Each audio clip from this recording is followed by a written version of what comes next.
बिस्मिल्लाहिर्रहमानिर्रहीम। अस्सलाम वालेकुम मेरे प्यारे दोस्तों। उम्मीद करती हूँ आप सभी खैरियत से होंगे। दोस्तों, 100 में से 80% मेरे मुस्लिम भाई इमाम के पीछे नमाज पढ़ने का सही तरीका नहीं जानते हैं और जिसकी वजह से वो परेशानी का शिकार बनते हैं। दोस्तों, आज का वीडियो खास कर मेरे भाइयों के लिए है, मेरे उन भाइयों के लिए जो इमाम के पीछे नमाज पढ़ने का सही तरीका नहीं जानते हैं। उनको नहीं पता इमाम के पीछे नमाज कैसे अदा करनी चाहिए और क्या पढ़ना चाहिए। इमाम के पीछे नमाज पढ़ने का सही तरीका नामालूम होने की वजह से उनकी नमाजें भी गलत होती चली जा रही हैं। दोस्तों, काफ़ी लोग इमाम के पीछे नमाज पढ़ने के तरीके को लेके गलतफहमी का शिकार रहते हैं, जिसकी वजह से वो सही तरीके से नमाज नहीं अदा करते हैं। मेरे अजीज भाइयों, आज की वीडियो में मैं आपको इमाम के पीछे नमाज पढ़ने का सही और सुन्नत तरीका बताने वाली हूँ। आपसे गुजारिश है कि वीडियो को आखिर तक ज़रूर देखिएगा। वीडियो को दिल से लाइक करके इस मालूमात को ज़्यादा से ज़्यादा हर मुस्लिम भाई तक के शेयर करें। क्या पता आपकी एक शेयरिंग से किसी की नमाज सही हो जाए। अल्लाह आपको इसका सवाब देगा। हमारे चैनल पे नए हैं तो चैनल को सब्सक्राइब करें। पास लगा बेल का बटन दबाना मत भूलें। तो आइए शुरू करते हैं। दोस्तों, इमाम के पीछे नमाज अदा करने का सही तरीका ये है, आप ध्यान से सुनिएगा और हो सके तो इस वीडियो को सेव कर लीजिएगा। तो दोस्तों, सबसे पहले आपको किसी भी नमाज को अदा करने से पहले नियत करनी होती है। तो नियत आप इस तरीके से कीजिएगा। इमाम के पीछे अगर आप नमाज पढ़ रहे हैं तो नियत आप इस तरीके से कीजिएगा।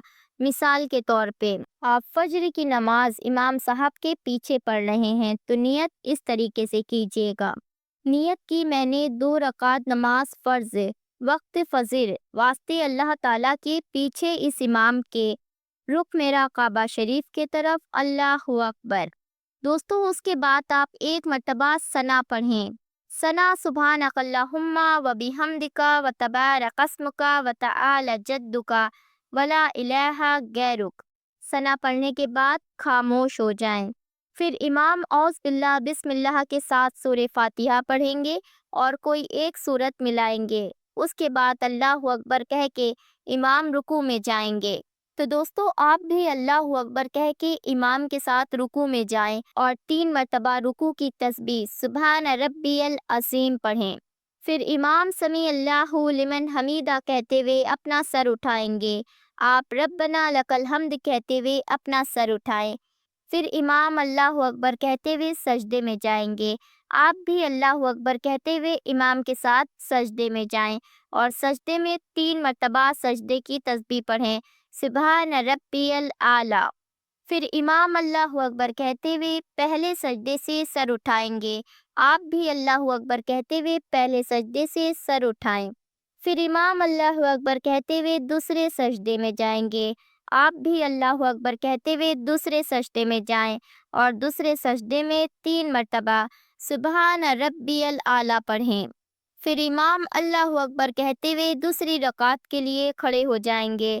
आप भी अल्लाहु अकबर कहते हुए इमाम के साथ दूसरी रकात के लिए खड़े हो जाइएगा और नियत बांध के खामोश खड़े रहिएगा। दोस्तों, दूसरी रकात में सना नहीं पढ़ी जाती है तो आपको भी सना नहीं पढ़नी है। फिर इमाम साहब एक मरतबा औज़ बिल्लाह बिस्मिल्लाह के साथ सूरह फातिहा पढ़ेंगे, कोई और एक सूरत मिलाएंगे और अल्लाहु अकबर कहते हुए रुकू में जाएंगे। आप भी अल्लाहु अकबर कहते हुए इमाम के साथ रुकू में जाइएगा और रुकू में 3 मरतबा सुभान रब्बियल अज़ीम पढ़िएगा। इमाम समी अल्लाहु लिमन हमीदा कहते हुए रुकू से सर उठाएंगे। आप रब्बना लकल हम्द कहते हुए रुकू से सर उठाइएगा।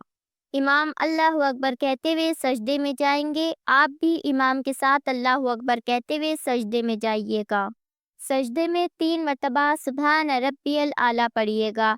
इमाम अल्लाहु अकबर कहते हुए पहले सजदे से सर उठाएंगे। आप भी इमाम के साथ अल्लाहु अकबर कहते हुए पहले सजदे से सर उठाइएगा। इमाम अल्लाहु अकबर कहते हुए दूसरे सजदे में जाएंगे। आप भी इमाम के साथ अल्लाहु अकबर कहते हुए दूसरे सजदे में जाइएगा। दूसरे सजदे में आपको 3 मरतबा सुभान रब्बियल आला पढ़ना है।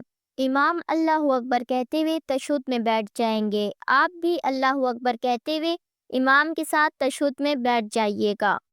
پھر امام تشہد میں ایک مرتبہ التحیات پڑھیں گے، ایک مرتبہ درود ابراہیم پڑھیں گے اور ایک مرتبہ دعائے معصورہ پڑھیں گے۔ آپ بھی امام کے پیچھے آہستہ آواز میں پہلے ایک مرتبہ التحیات پڑھیے گا۔ دوستو التحیات آپ کی اسکرین پہ شو ہو رہی ہے۔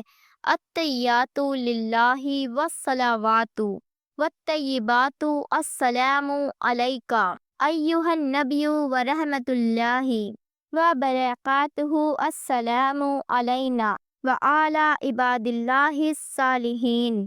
بس دوستو یہاں پہ رک جائیں اور اپنے دائیں ہاتھ کی پہلی انگلی یعنی کہ شہادت کی انگلی اٹھا لیں، پھر پڑھیں اشہد ان لا الہ الا اللہ واشہد ان محمدا عبدہ ورسولہ۔ پڑھنے کے بعد اپنی شہادت کی انگلی گرا لیں اور پھر ایک مرتبہ درود ابراہیم پڑھیں۔ درود ابراہیم آپ کی اسکرین پہ شو ہو رہا ہے۔ اللہم صلی علی محمد وعلی علی محمد کما صلیت علی ابراہیم وعلی علی ابراہیم انک حمید مجید۔ اللہم بارک علی محمد وعلی علی محمد کما بارکت علی ابراہیم وعلی علی ابراہیم انک حمید مجید۔ اس کے بعد آپ ایک مرتبہ دعائے معصورہ پڑھیے گا۔ دعائے معصورہ آپ کی اسکرین پہ شو ہو رہی ہے۔ اللہم انی ظلمت نفسی ظلما کثیرا ولا یغفر الذنوب الا انت فاغفر لی مغفرۃ من عندک وارحمنی انک انت الغفور الرحیم۔ دوستو دھیان رکھیے گا تشہد میں آپ کو امام کے پیچھے التحیات، درود ابراہیم، دعائے معصورہ آہستہ آواز میں پڑھنا ہے۔ پھر امام السلام علیکم ورحمۃ اللہ کہتے ہوئے سلام پھیریں گے، آپ بھی السلام علیکم ورحمۃ اللہ کہتے ہوئے سلام پھیر لیجیے گا۔ تو دوستو یہ تھا فجر کی نماز کا طریقہ امام کے پیچھے۔ امام کے پیچھے آپ کو فجر کی 2 فرض اس طریقے سے پڑھنی ہے، اور امام صاحب کے پیچھے آپ جتنی بھی نمازیں پڑھیں گے آپ کو اسی طریقے سے پڑھنی ہے۔ 2 رکعت نماز آپ اسی طریقے سے پڑھیے گا، باقی 3 رکعت فرض میں اور 4 رکعت فرض میں 2 رکعت کے بعد ایک بار التحیات پڑھیے گا، اور 4 رکعت فرض والی نماز میں بیچ میں 2 رکعت کے بعد ایک مرتبہ التحیات پڑھیے گا اور آخر میں ایک مرتبہ التحیات پڑھیے گا امام کے ساتھ آہستہ آواز میں۔ تو دوستو جتنا بھی میں نے آپ کو بتایا ہے بس آپ کو اتنا ہی امام کے پیچھے نماز میں پڑھنا ہے اور آپ کو کچھ بھی نہیں پڑھنا ہے۔ دوستو امید کرتی ہوں کہ امام کے پیچھے نماز پڑھنے کا صحیح طریقہ اب آپ لوگ اچھے طریقے سے جان گئے ہوں گے۔ اگر پھر بھی آپ کو کوئی کنفیوژن ہے تو مجھے کمنٹ میں بتائیے، انشاءاللہ آپ سبھی کو رپلائی ضرور دیے جائیں گے۔ ویڈیو پسند آئی ہو تو دل سے لائک کر کے اس معلومات کو زیادہ سے زیادہ شیئر کریں، ہر مسلمان بھائی کو شیئر کریں۔ ہمارے چینل کو سبسکرائب کر کے ہمیں سپورٹ کریں، آپ کی مہربانی ہوگی۔ انشاءاللہ پھر ملتی ہوں ایک نئی ویڈیو کے ساتھ۔ اللہ حافظ۔